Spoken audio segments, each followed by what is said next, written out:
Chandrayaan mission चंद्रमा से जुड़ी खोज के लिए शुरू किए गए भारतीय मिशन की एक भाग है, जिसकी शुरुआत चंद्रयान-1 के साथ हुई थी। चंद्रयान-1 इसरो का पहला चंद्र मिशन था, जिसने चांद पर पानी का पता लगाया था।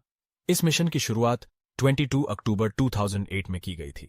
असल में इस ऑपरेशन को 2 साल तक चलाने की योजना थी, लेकिन रेडियो संपर्क टूट जाने की वजह से यह मिशन 28 अगस्त 2009 को समाप्त हो गया।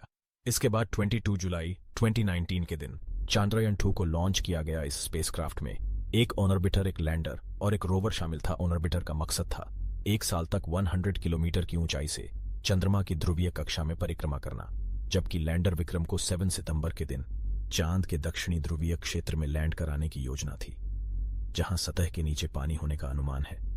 विक्रम लैंडर अपने साथ एक छोटा रोवर, प्रज्ञान रोवर, लिए हुए था।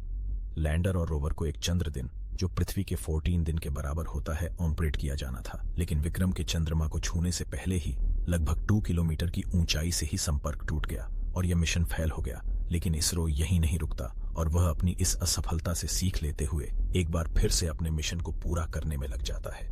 इस बार चंद्रयान-2 मिशन में हुई सभी गलतियों को सुधारने की कोशिश की गई है और इस नए मिशन को नाम दिया गया है चंद्रयान-3। इसलिए आज के इस वीडियो में हम आपको चंद्रयान-3 मिशन के बारे में बताएंगे, जहां चंद्रयान-3 क्या है, इसके उद्देश्य क्या है, इसके फीचर्स और चंद्रयान-3 काम कैसे करेगा इत्यादि जैसे सवालों के जवाब दिए जाएंगे। तो आइए जानते हैं इस पूरी जानकारी के बारे में। चंद्रयान-3 क्या है? चंद्रयान-3 चंद्रयान-2 का फॉलो अप मिशन है, जो चंद्रयान-2 के मकसद को पूरा करेगा, जो दुनिया भर में ISRO की खुद के दम पर चंद्रमा पर सुरक्षित लैंडिंग और रोविंग करने वाला चौथा देश बनने जा रहा है। इसमें लैंडर और रोवर पेलोड शामिल होंगे। इसरो के अध्यक्ष एस सोमनाथ ने कहा, इसे 14 जुलाई को श्रीहरिकोटा के सतीश धवन स्पेस सेंटर से GSLV Mk3 रॉकेट के साथ लॉन्च किया जाएगा। इसी रॉकेट से चंद्रयान-2 को भी लॉन्च किया गया था। इस रॉकेट को इसरो बाहुबली भी कहता है। चंद्रयान-3 में क्या बदलाव किया गया है? फ्यूल कैरिंग कैपेसिटी, इसमें फ्यूल ले जाने की कैपेसिटी को बढ़ाया गया है। ज्यादा सेंसर और न्यू सॉफ्टवेयर, इसमें न्यू अपडेटेड सॉफ्टवेयर और सेंसर लगाए गए हैं। लैंडिंग के टाइम 2 किलोमीटर पहले ही सेंसर एक्टिव हो जाएगा और एल्गोरिथम में भी बदलाव किया गया है और पावर और कम्युनिकेशन सिस्टम को भी इंप्रूव किया गया है। लैंडिंग लेग और सोलर सेल, इसके लैंडिंग लेग को और मजबूत किया गया है जिससे सॉफ्ट लैंडिंग हो, और इसमें पहले से बड़े सोलर सेल लगाए गए हैं जिससे एनर्जी कमी ना हो। लैंडिंग स्पॉट लैंड करते समय अचानक से लैंडिंग स्पॉट को भी बदला जा सकता है और लैंडिंग टाइम को चेंज किया जा सकेगा। एंटी ग्रेविटी थ्रस्ट लैंड के दौरान एंटी ग्रेविटी थ्रस्ट की हेल्प से पेलोड को ऊपर की ओर प्रेशर मिलेगा, जिससे लैंडिंग की स्पीड धीरी हो जाएगी और लैंडर सॉफ्ट लैंडिंग कर पाएगा। चंद्रयान-3 के फीचर्स। चंद्रयान-3 बाहरी अंतरिक्ष की तरफ एक लैंडर और एक रोवर के साथ उड़ान भरेगा। इस बार इसमें चंद्रयान-3 में ऑर्बिटर को लॉन्च नहीं किया जाएगा। जो ऑर्बिटर चंद्रयान-2 के साथ भेजा गया था, उसी को चंद्रयान-3 में यूज किया जाएगा। भारत का उद्देश्य चंद्रमा की सतह की जांच करना है, खासकर जहां पर बड़े बड़े गड्ढे हैं जिनमें अरबों सालों से सूर्य का प्रकाश नहीं पहुंचा। वैज्ञानिकों और खगोलविदों को आशंका है कि चंद्रमा के इन अंधेरे वाले हिस्सों पर बर्फ और प्रचुर मात्रा में खनिज भंडार मौजूद हो सकते हैं। सतह के अध्ययन के लिए यह चंद्रमा की कक्षा से 100 किलोमीटर की दूरी पर तस्वीरें लेगा। यह खोज केवल चांद की सतह तक सीमित नहीं होगी, बल्कि उपसतह और बहिर्मंडल, वायुमंडल की सबसे ऊपरी परत एक्सोस्फीयर का भी अध्ययन किया जाएगा। इस स्पेसक्राफ्ट का रोवर पृथ्वी से संचार स्थापित करने के लिए चंद्रयान-2 से लिए गए ऑर्बिटर का इस्तेमाल करके सारी जानकारी IDSN यानी इंडियन डीप स्पेस नेटवर्क को भेजेगा। चंद्रयान-3 कैसे काम करेगा?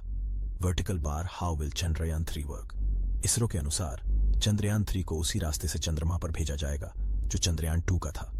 लैंडिंग साइट भी चांद के साउथ ध्रुव रखी गई है। इस बार ऑर्बिटर नहीं होने से क्रैश होने का खतरा कम रहेगा। चंद्रयान-2 का ऑर्बिटर पहले से मून का चक्कर लगा रहा है। चंद्रयान-3 को उसी से कनेक्ट किया जाएगा। अब लैंडर को चांद पर धीरे धीरे लैंड कराया जाएगा। लैंड करने के बाद लैंडर निर्दिष्ट लूनर साइट पर जमीन को नरम करेगा और फिर रोवर को स्थापित करेगा, जो अपने ऑपरेशन काल के दौरान चंद्रमा की सतह पर घूमते हुए रासायनिक विश्लेषण, केमिकल एनालिसिस करेगा। लैंडर और रोवर लूनर सरफेस पर वैज्ञानिक एक्सपेरिमेंट्स करने के लिए पेलोड्स का इस्तेमाल करेंगे। पेलोड्स एक वैज्ञानिक और तकनीकी उपकरण जिसे अंतरिक्ष में किसी विशेष मकसद के लिए सैटेलाइट पर ले जाया जाता है, पेलोड कहलाता है। यहां हम आपको लैंडर पेलोड और रोवर पेलोड के बारे में बता रहे हैं। लैंडर पेलोड्स में चंद्रमा की सतह पर थर्मल कंडक्टिविटी और तापमान की स्टडी की जाएगी और चांद के लैंडिंग साइट पर आने वाले भूकंप और चांद के इंटरनल स्ट्रक्चर की स्टडी की जाएगी और प्लाज्मा डेंसिटी और मौसम संबंधी जानकारी पता लगाया जाएगा और साथ ही पृथ्वी की सतह से चंद्रमा की सतह के बीच दूरी से पता लगाया जाएगा। और रोवर पेलोड्स से लैंडिंग स्थल के आसपास के क्षेत्र में एलिमेंटल कंपोजिशंस और ammonia, methane, sodium, mercury, silver, crystallize water का पता लगाया जाएगा। इसरो चांद पर सुरक्षित लैंडिंग और रोविंग की एंड टू एंड कैपेबिलिटी का प्रदर्शन करेगा। यह मिशन अंतरिक्ष में इंसान को भेजने के मिशन की क्षमता को मजबूती देगा। बता दें आपको कि भारत ने गगनयान मिशन के जरिए भी अंतरिक्ष में मनुष्यों को भेजने की प्लानिंग की है। चंद्रयान 3 मिशन चांद के भूकंप और मौलिक संरचना की थर्मल फिजिकल प्रॉपर्टीज के अध्ययन में मदद करेगा।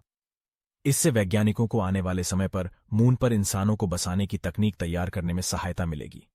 जानकारी आपको कैसी लगी हमें कमेंट सेक्शन में जरूर बताएं और हां, वीडियो को लाइक और शेयर करना बिल्कुल ना भूलें और नेक्स्ट वीडियो के लिए सब्सक्राइब जरूर कर ले। आपका धन्यवाद।